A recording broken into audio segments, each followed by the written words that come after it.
किशोर और पिद्दी दो भाई बहन थे। पिद्दी बहुत खर्चीले स्वभाव की थी। वो जितना कमाती अपने ऐशो आराम में पैसे उड़ा दिया करती। लेकिन किशोर समझदार था, घर को साथ लेकर चलना जानता था। अपनी बहन के जितना कमाता तो नहीं था, लेकिन फिर भी वो किसी तरह घर का खर्च चला लेता था। एक दिन पिद्दी किशोर से कहती है, किशोर तुम थोड़ा ज्यादा क्यों नहीं कमाते? मेरे दोस्त रोज मेरा मजाक उड़ाते हैं। अरे बहन, मैं कोशिश तो कर रहा हूँ। अच्छा सुनो, अगले महीने रक्षाबंधन है, मुझे सोने का हार चाहिए, इससे कम कुछ भी ना लूंगी। अरे दिला दूंगा बहन। किशोर को पूरी रात नींद नहीं आती। उसके दिमाग में बस ये चल रहा था कि उसकी माली हालत इतनी बिगड़ चुकी है, अब वो सोने का हार कहां से लाएगा। अगले दिन किशोर सुबह सुबह घर से ये बोलकर निकल गया कि पिद्दी, मैं गांव से बाहर जा रहा हूँ, कुछ दिन घर नहीं आऊंगा। किशोर ने अपने काम के साथ साथ फेरी में कपड़े बेचने भी शुरू कर दिए, जिससे वो ज्यादा से ज्यादा पैसे कमा सके। रात में वो एक बिल्डिंग की चौकीदारी भी करने लगा। अपने काम से थोड़ा बहुत समय निकालकर बस कुछ घंटे की नींद ले पाता था। और कब वो कुछ दिन एक महीने में बदल गए और रक्षाबंधन भी आ गया, पता ही नहीं चला। लेकिन किशोर अभी तक घर वापस नहीं लौटा।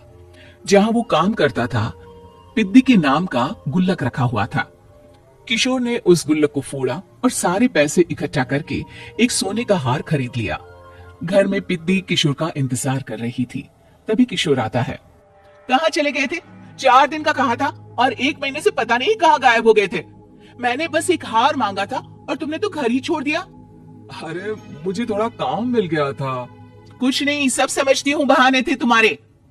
अपनी बहन के लिए इतना भी नहीं कर सकते, कैसे भाई हो? चलो यहाँ बैठो, राखी बांधती हूँ।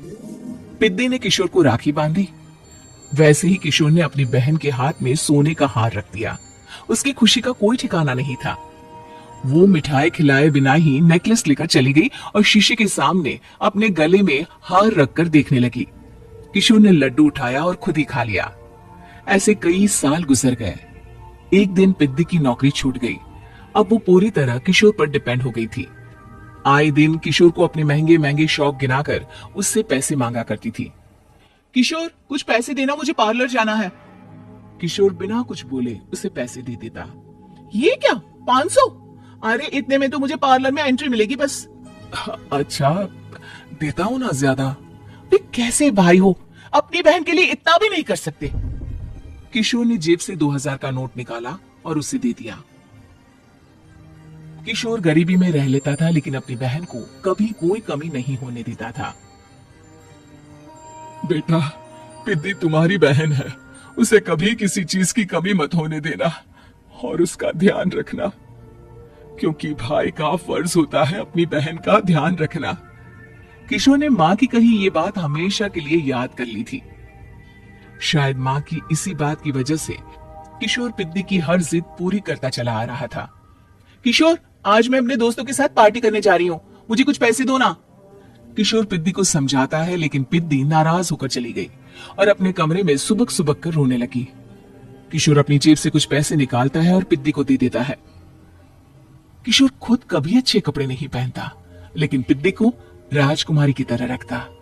पिद्दी के जाने के बाद किशोर अपने काम पर निकल गया। एक तरफ पिद्दी अपने दोस्तों के साथ मस्ती कर रही थी, तो वहीं दूसरी तरफ किशोर पैसे कमाने के लिए कड़ी मेहनत कर रहा था। कुछ और दिन ऐसे ही बीत गए। एक दिन पिद्दी एक लड़के को लेकर घर आई और उसे किशोर से मिलवाया। किशोर, मुझे इस लड़के से शादी करनी है, लेकिन इनके मम्मी पापा बोल रहे हैं कि उनको दहेज में एक कार चाहिए, तभी वो मेरा और पंकज का रिश्ता कबूल करेंगे। लेकिन बहन, कार खरीदना कोई सब्जी खरीदने के बराबर तो नहीं है।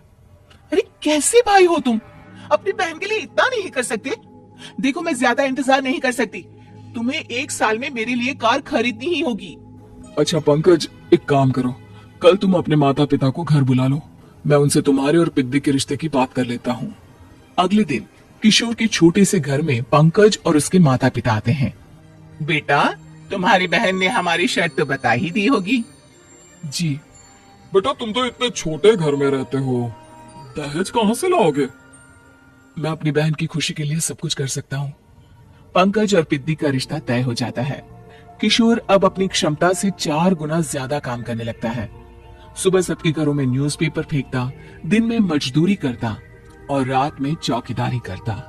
खूब मेहनत करके किशोर ने अपनी बहन की शादी के लिए पैसे जुटा लिए। उसने अपनी बहन के लिए कार खरीद ली। जब वो पिद्दी के ससुराल वालों से मिलने गया तो उन्होंने किशोर से और पैसों की मांग की। इस बार किशोर हार चुका था। पिद्दी, पिद्दी माफ करना, मैं तुम्हारी शादी उस लड़के से नहीं कर सकता। वो लालची लोग हैं, उन्हें सिर्फ पैसों से मतलब है। देखो किशोर, मैं पंकज से ही शादी करूंगी। क्योंकि पिद्दी ने तो किशोर की बात न मानने की जैसे कसम खा रखी थी। किशोर ने पंकज को घर बुलाया। पंकज, तुम अपने माता पिता को समझाते क्यों नहीं हो? भैया, वो हमारी शादी के लिए मान गए, मेरे लिए तो यही बहुत बड़ी बात है। हम एक काम कर सकते हैं, दहेज की रकम में से कुछ पैसे मैं आपको दे देता हूँ। अरे लेकिन समाज वाले क्या कहेंगे? अरे जब दुनिया को पता चलेगा तब ना।